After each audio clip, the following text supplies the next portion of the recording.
Greetings, one and all, to the most cursed, most cringiest corner of the internet.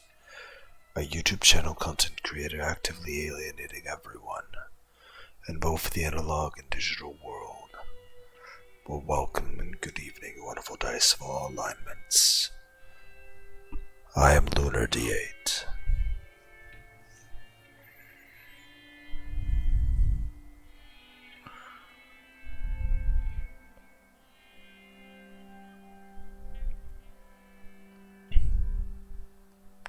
Satoko was lying on a cross-shaped restraining table. She glared at me with red and swollen eyes, which must have been that way from crying.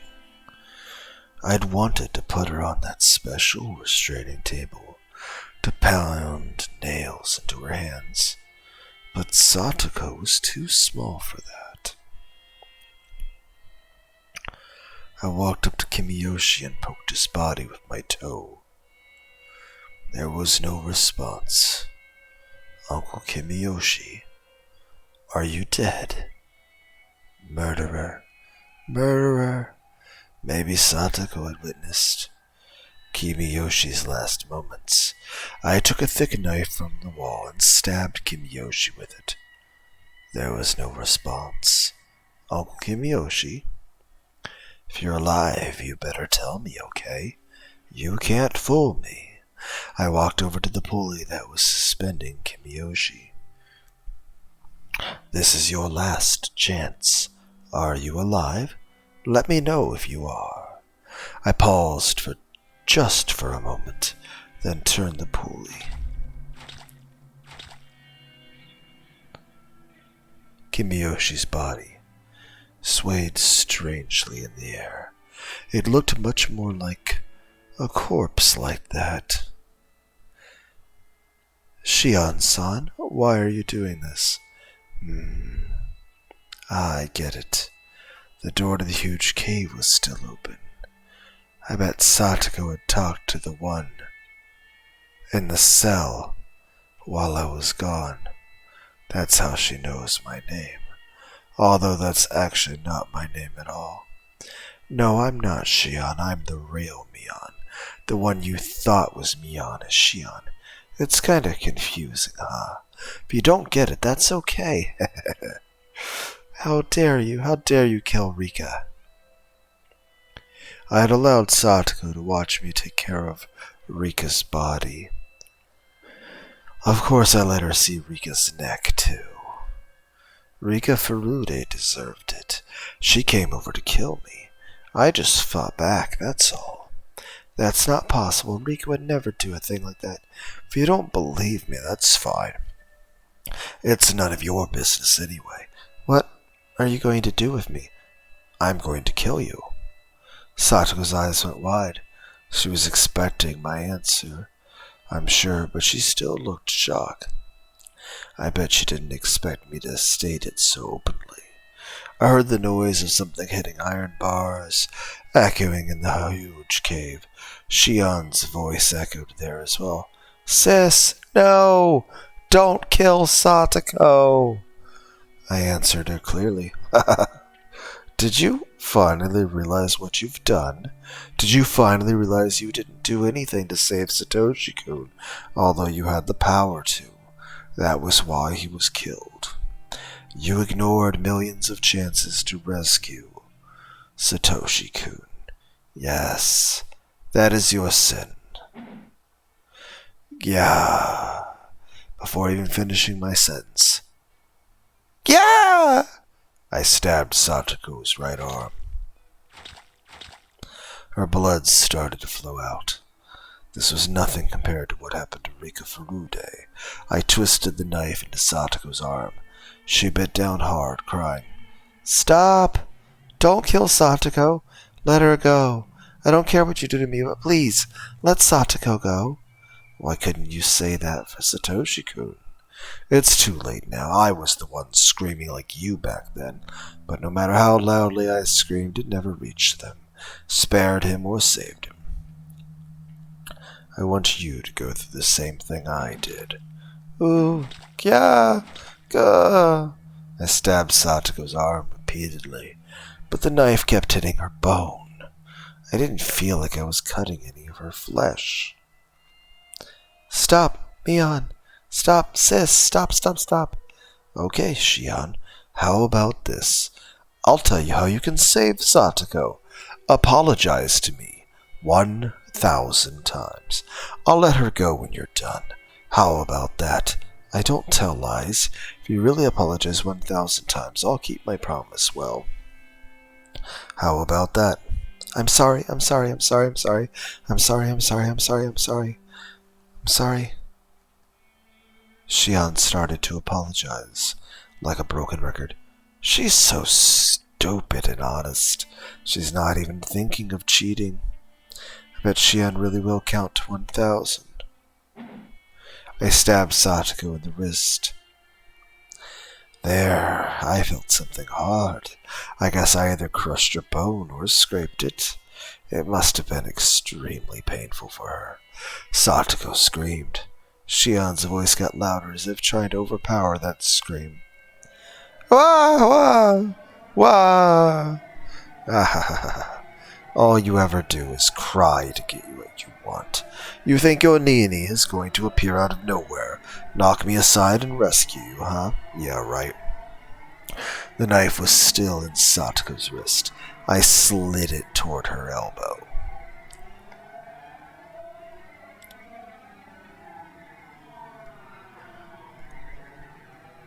Yeah. Ah. Satoko, can you hear me? Hey, listen to me. I slapped her face several times. I made her look at me. Do you know what you've done? Do you know how your very existence is what cornered Satoshi-kun? Nini. Nini. That's right. That's all you did to him. Every time you cried, Satoshi-kun protected you. But have you ever considered what kind of burden you were to him? He wasn't some superhero. He was just like you. Yeah. He was just a normal human being. Have you ever even thought of what he had to go through because of you? No, you didn't. You never even tried. You just let Satoshi-kun take care of you. You just leeched off of him. And as he got injured for your sake, you lived by sucking his blood. You are cursed. How can you still call for him? Huh? Ha! Ha! Ha! After telling her all I'd been wanting to, I exhaled roughly. Ha ha! With my help, you are now going to pay for your sin. Cry as much as you want, scream as much as you want, and realize Satoshi-kun will never come for you. You cornered him. You made him disappear. You killed him. Go. What's this? You don't feel anything in your right arm anymore. Okay, then let's use your left.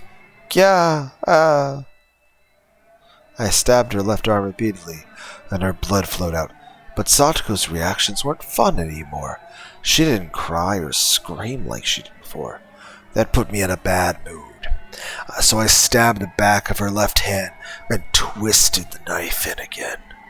But Satoko still just moaned. She didn't scream anymore. What's the matter? Are you stifling your screams and protests, thinking that I was enjoying your cries? That's great. Ha ha ha. Satoko was unfazed by my mad laughter. She looked at me with gritted teeth in resignation. Yes, I think that's the truth, huh? I cornered Nini. That is why he disappeared.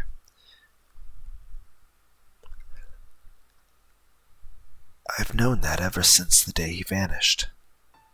I wasn't strong enough. I depended on Nini. I'm sure it was hard on him too, but I couldn't stop. You are absolutely right about that. I have no excuse. Satoko didn't sound as if she was mocking me or trying to please me. She spoke so naturally.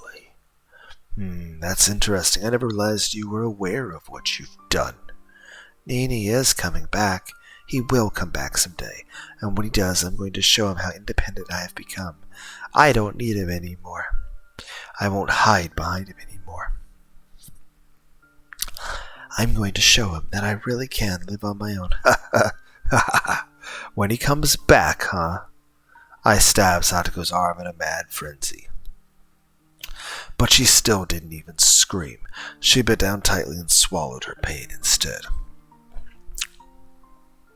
Nini is coming back. I know he is. I'm waiting for him, and when he comes back I will apologize for depending on him so much, so I won't give up until that day comes. I'll never depend on him again. Ever. No matter what kind of hardships I have to endure. I won't ask him to help me. I won't call for help. I won't cry. I won't scream. If I cry, Nini will come for me. So I'm going to endure this by myself. Damn you. What do you think you're saying? If it is fun for you, go ahead, stab me as much as you please. But if you think I'm going to cry for Nini, well, too bad. I will not cry, ever. If you refuse to believe me, then try it. Nini is watching me. He is watching me endure this. He will see. I'm not like I was before. And when he sees that, he is going to come back. Come on, try it. I will not cry. Then try to see how strong Satoko Hojo is. Shit. I'll show her. Take that, and that, and that. Nini, you're watching me, right?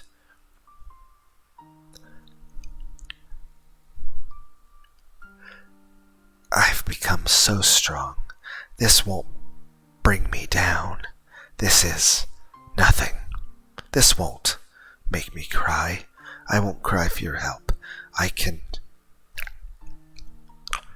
endure this. I am going to endure this. This is nothing compared to what you had to go through for me. Shit. Why doesn't she feel the pain? Doesn't it hurt? There's no way it doesn't. I've been stabbing her so much, and the knife went in so deep. Her blood has poured to the ground, and I have been turning her flesh inside out. How can she still talk that way? Why doesn't she cry and scream?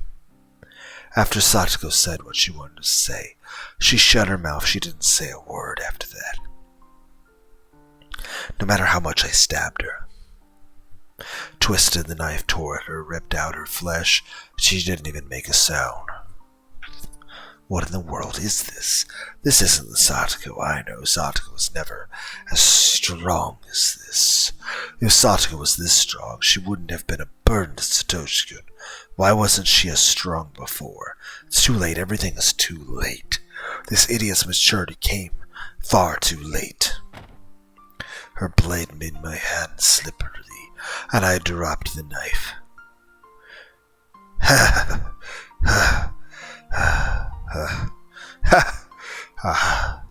I was covered in blood from head to toe. Satoko was still enduring the pain. She was enduring this cruelty so she could display her strength. I couldn't defeat Satoko. I couldn't crush her strength. Satoko had achieved her goal. She had become independent, so she didn't need Satoshi-kun anymore. She still believes Satoshi-kun will come back one day. She looks forward to a day when she can show her brother how strong she had become. But Satoshi-kun hadn't seen any of that. Instead, I, who never even thought that Satoshi-kun would come back, was the one who witnessed her strength. What was I thinking? I thought Satoshi-kun was dead. No, I assumed he was.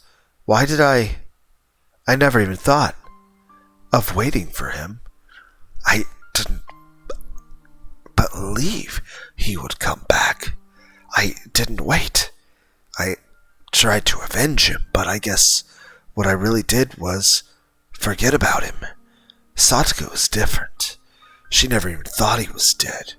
No, maybe she did a little, but But even so, she waited. She waited for a day when she could show him how much she'd grown. She'd waited patiently. What about me? I didn't do anything. I wanted to forget about my sadness, so I tried to find the enemy. I became a demon, using revenge as an excuse, so that I didn't have to think like a human. I lost. I couldn't endure the pain of waiting for Satoshi-kun, so I chose to become a demon. In other words, I got rid of my soul. The soul that loved Satoshi-kun. In other words, I got rid of Satoshi-kun himself. Satoko won, while she had been gritting her teeth before her mouth had gone slack. Her eyelids are half shut, but I could see her eyes a little. They looked like she was dreaming about something happy.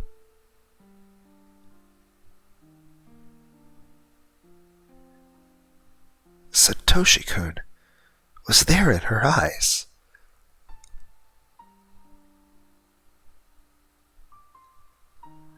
Satoko endured until Satoshi-kun came for her. Satoko ran up to Satoshi-kun. She jumped onto him. Satoshi-kun hugged her. And they spun around. You can cry now. Satoshi-kun told Satoko that, and she cried very hard. Satoshi-kun rubbed her head so gently. We'll be together forever.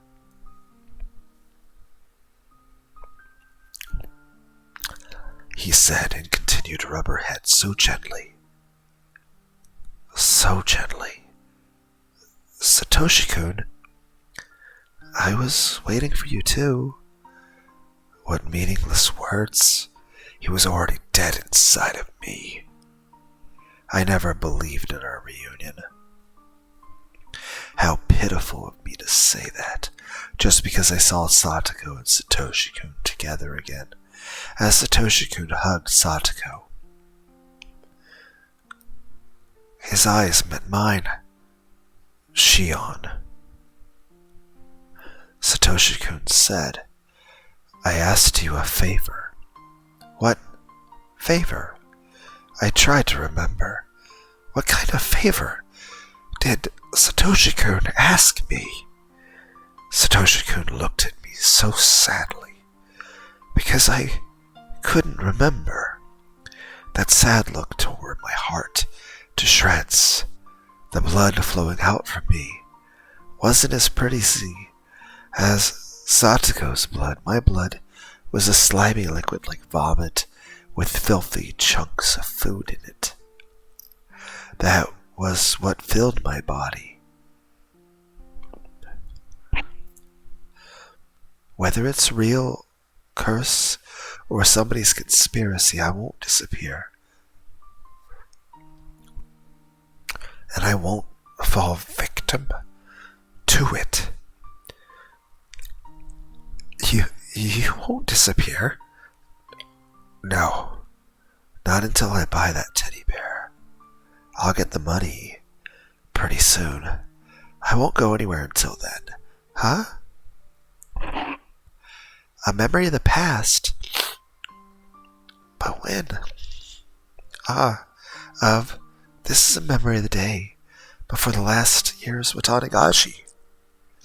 Satoshi-kun called me on the phone then. My aunt is home. I have to go. Okay. Mion? Huh? His aunt was home, so I'm sure he wanted to hang up as quickly as possible. Satoshi-kun paused and spoke. Oh. I'll leave.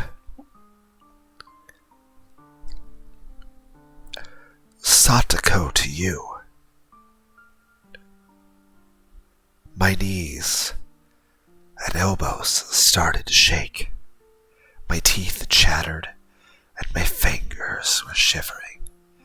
Satoshi-kun asked me to.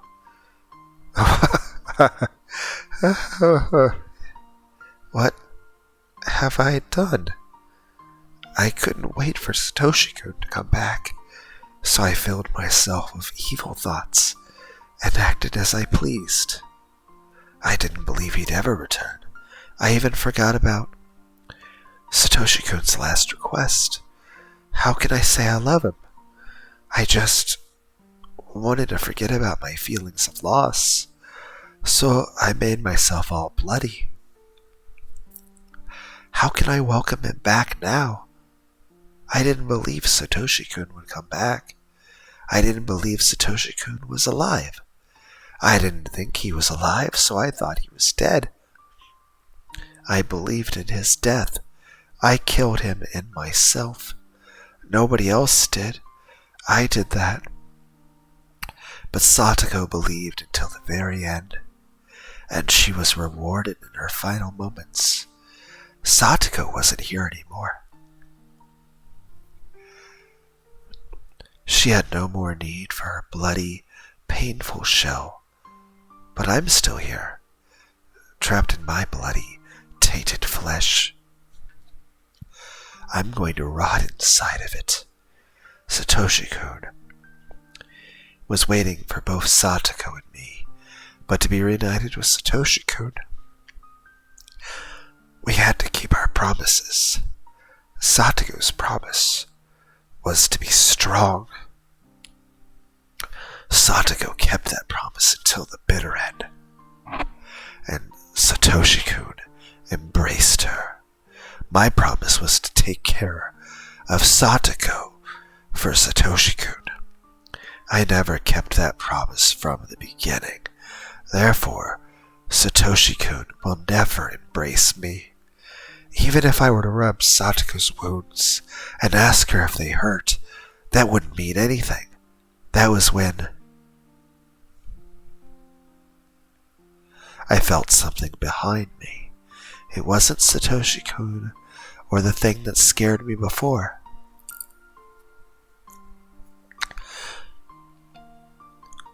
I didn't know who it was, but it was right there, criticizing me for my mistakes. Then I finally realized it. That thing is me.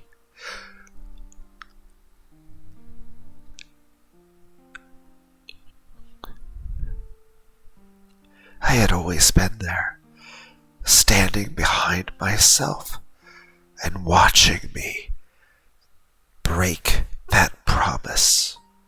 Satoshi-kun asked me to take care of Satoko, yet I didn't keep that promise. I had been watching that happen. I cried and gave up on myself. Wait, Satoshi-kun gave up on me, and I gave up on myself. What will happen to me now? I don't want to be in this darkness. I don't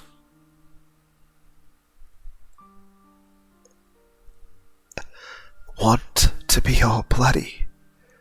Please don't leave me. If I give up on myself, what will happen to my body? There will be nothing left. The only thing I'll have left in me is an evil demon. I get it. I've known it for a long time now. I am nothing but a demon. Oh, ha ha ha. A demon doesn't feel sad. A demon's heart can never be in pain. A demon doesn't cry.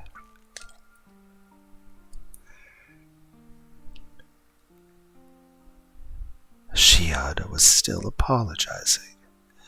She believed that was the only way for her to save Satoko. Her voice was growing hoarse and weak. Shion, you don't need a count anymore. Good job. What? I guess she realized what happened to Satoko. Shion cried in her cell. Being a demon isn't that bad, huh? I never knew how fun it would be to see other people cry and scream. I've already had plenty of fun in this human world. Maybe soon I'll kill myself and go back to hell. But don't worry. I'll make sure I kill you first. That's why I'm here after all. Demons are pleased when they see people cry and grieve, see? Wait, you like K-chan, don't you? Okay. I'll rip K-chan apart before your eyes. What a great idea. I'll kill you, and then myself after that. Onagafushi Village is a village of demons. Demons came out from the swamp and attacked the village. I'm going to act like those legendary demons and wait for Oyashiro-sama to judge me. That will be a suitable disaster for Hinamizawa. Don't you think?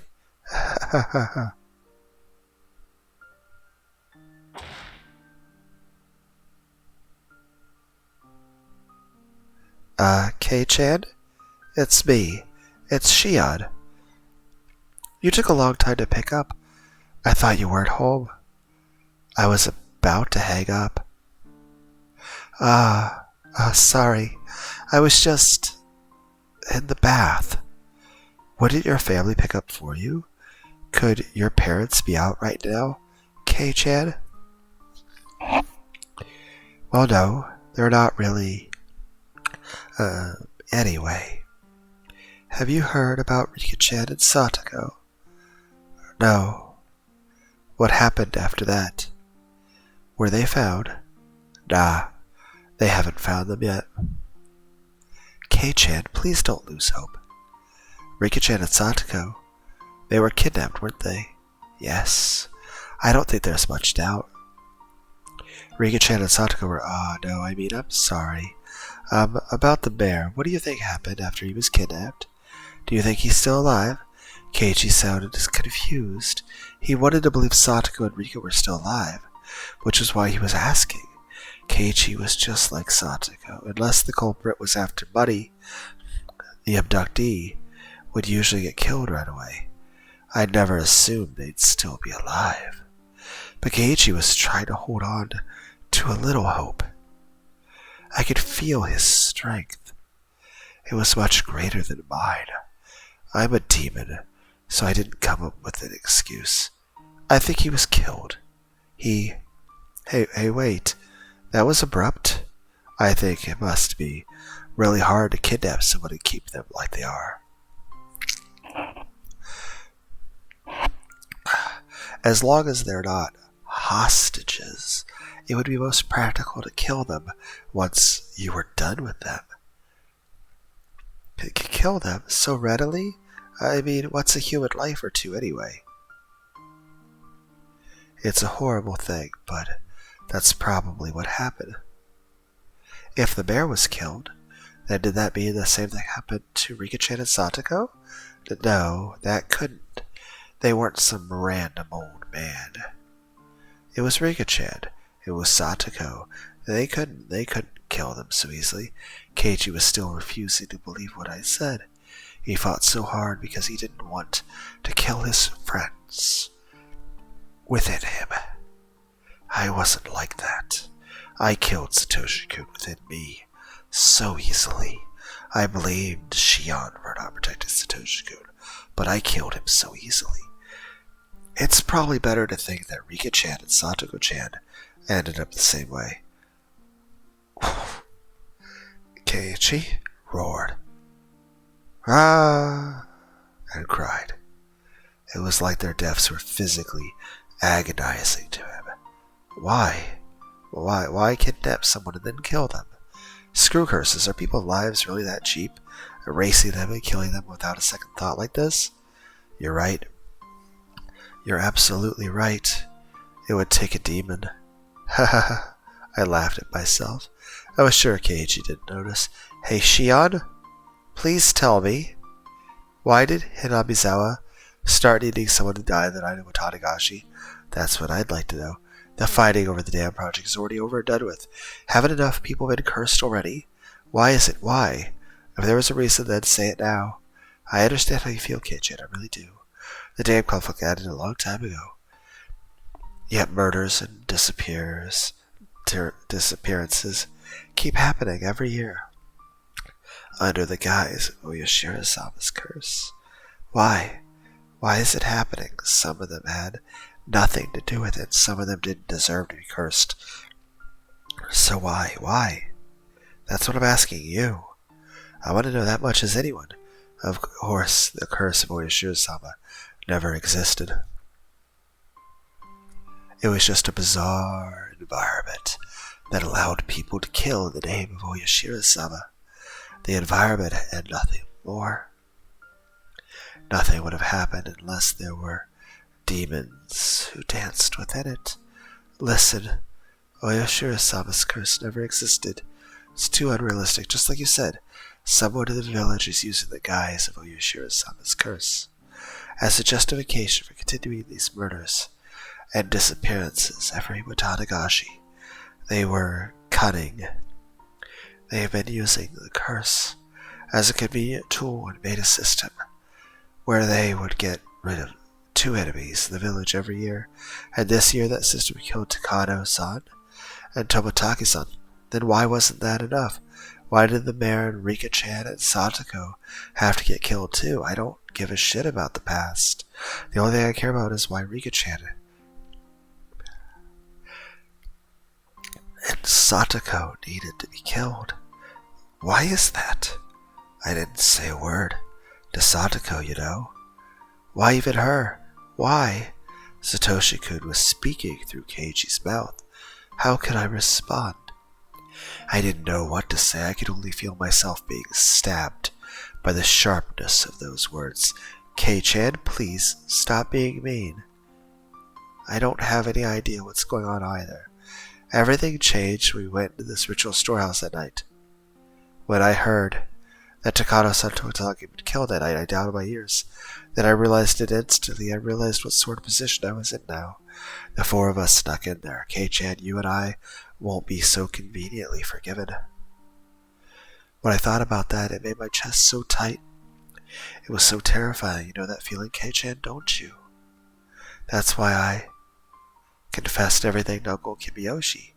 He wasn't mad. He smiled and told me if I was really sorry, I'd never be demoned away. He really did smile at me and told me to leave it to him.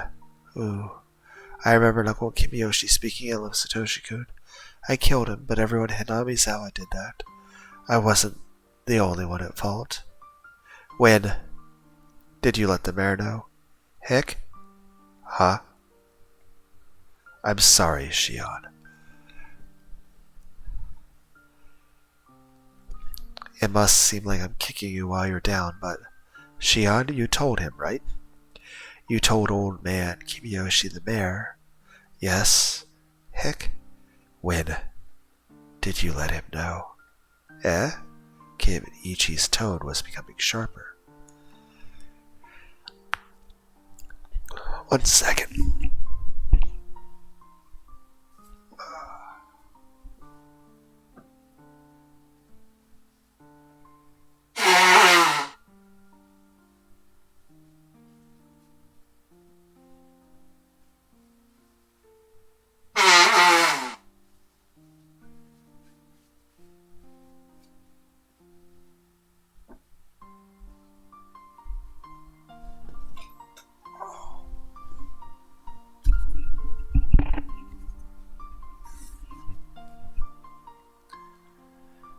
That edge was cruel, but it was a sharp conviction. It wasn't a dull edge that caused excessive pain. It had a clean, pleasant sharpness to it. Did you know that the mayor had a severe case of hemorrhoids and had gone to the hospital for treatment? Kei-chan? What does that have to. Please, answer me. If you didn't know, then just say so. I knew that he had hemorrhoids. It looked like sitting down was really hard for him. He was going to the hospital. You know which hospital, right? I'm sorry, I don't know that much, but... Kei-chan? What does that have to do with... I want to ask you straight. Shion? When did you tell the mayor about everything? When and where? You can give me a rough answer. But please, give me one. Kei-chan, why are you asking that? Hick. Very good, Mabura Keiichi. You know who I am, don't you? It was impossible. The day before the mayor disappeared, from dawn until he vanished, there was no opportunity for you to contact him. That's... The mayor left first thing in the morning for his examination at the university hospital all by himself, without telling anyone. Shion, you just said you don't know what hospital he went to. So you couldn't have contacted the mayor until he got back. Isn't that right? Heck? His train back was delayed by an accident, and he didn't return to his house until the meeting was about to start. So there's no time for you to have told him before the meeting started either. Shion, did you go to the meeting too? Did you attend it and tell him there? If you didn't, then there wouldn't have been any time left. After the meeting was over, the mayor disappeared on his way home. Actually, though, at the meeting, you didn't even go to the part-time job you said you went to that day. I'll cut to the chase. You haven't been seen since we were at the library together. Kei-chan, Shion Sonozaki disappeared the day after the Watanagashi. Bingo, Kei-chan. I'm impressed. Oishi-san says you've been missing. Despite that, you've been calling me every night like this, haven't you? Please, Shion. If something I said was wrong, please say so. Shion, I'm begging you. Corner me even further.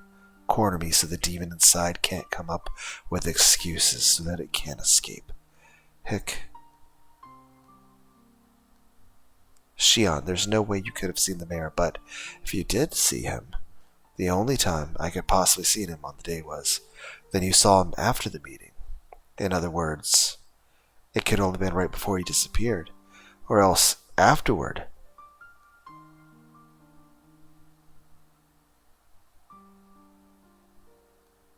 He.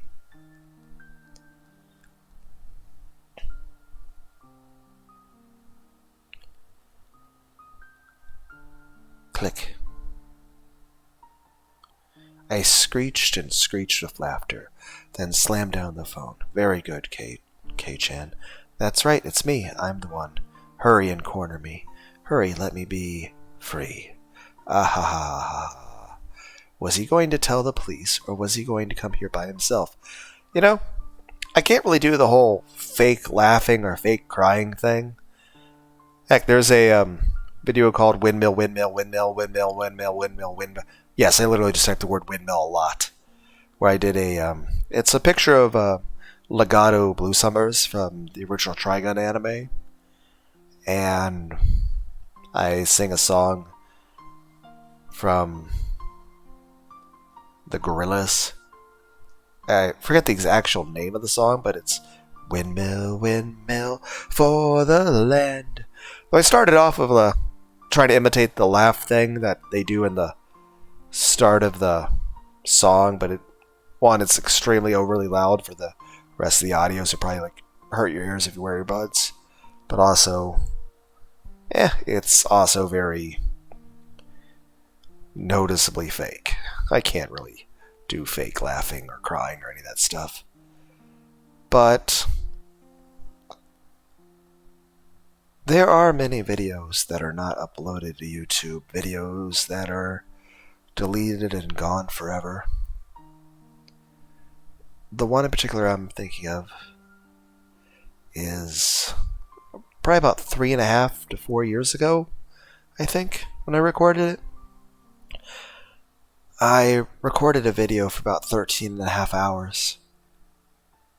So going on 14 hours of just me talking non-stop and I did some karaoke and stuff. I re-recorded a couple clips of it by, playing the audio of the video and letting OBS record the audio of it again, while I sort of talked over and commentated on myself. But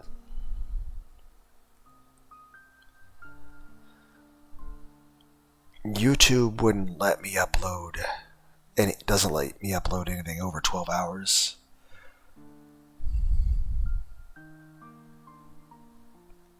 I didn't delete the video because it was too cringy or anything. My whole channel is cringe.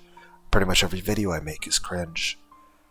I have no issues with that, nor do I have an issue of wanting to censor myself to make myself look better or be more presentable. The whole idea of the channel is just me being myself. So, at no point am I editing things to just, censor myself of anything that makes me, socially look bad in front of people, or make people think, oh, this guy's just, pathetic, loser, and all that shit. No, I'm completely honest and straightforward about that stuff, as well as just everything. No, I deleted the video for a very different reason. It made me too sad listening to it. I spent most of that video crying really, really, really hard.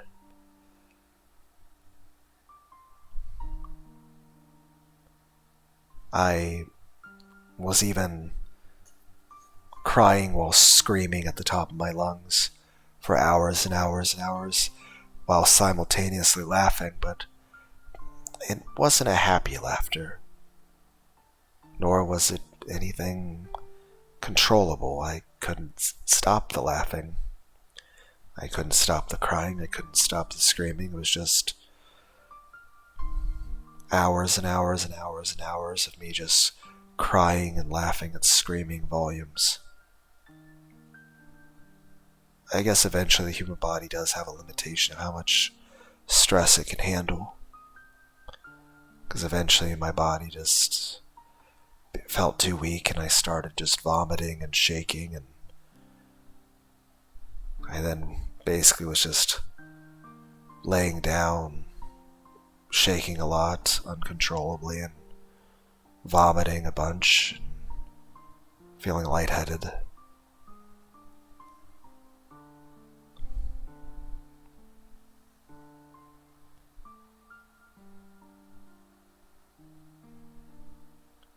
But like I said, that was probably, 3.5, 4 years ago or something at some point.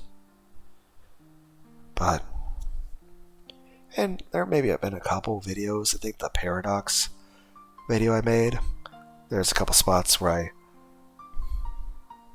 did a tiny bit of a little silly, spontaneous sort of laugh, cry, weird expression sort of thing. But it's still kind of lighthearted, albeit more like an involuntary spasm. But at the very least, it's not as depressing and as painful as the sounds I was making in that 13.5-hour video. I don't care if people would listen to that and think less of me as a person. It's more so just, it was just too physically painful for me to listen to myself making that noise. It also made me, forced me to remember how I was feeling while I was crying like that. It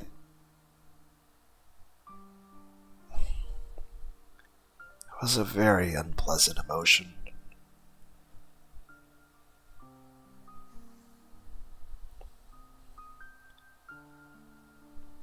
So,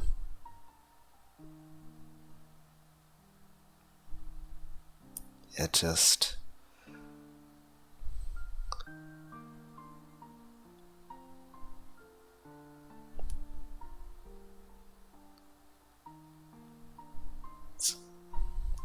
It was just...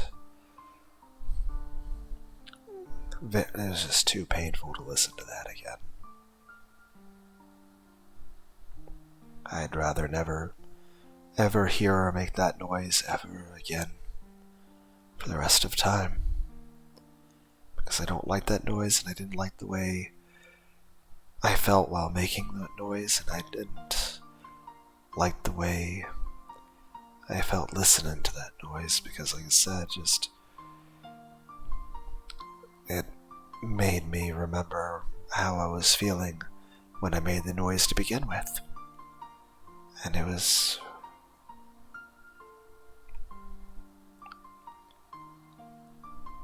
But...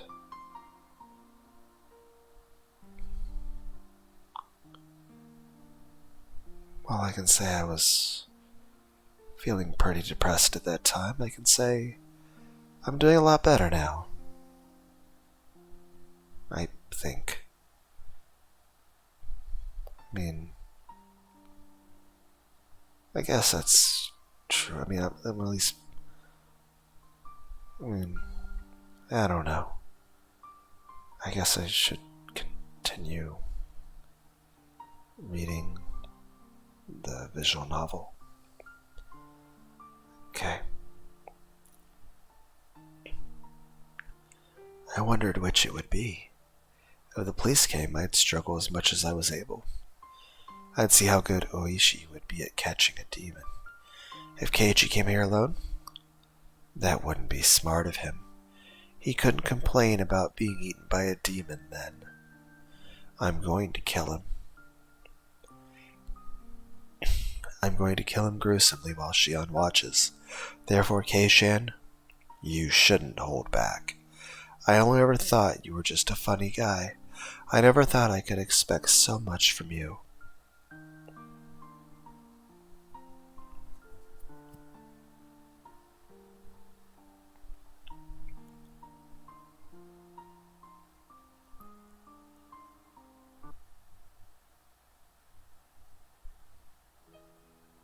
It took them a long time to come for me.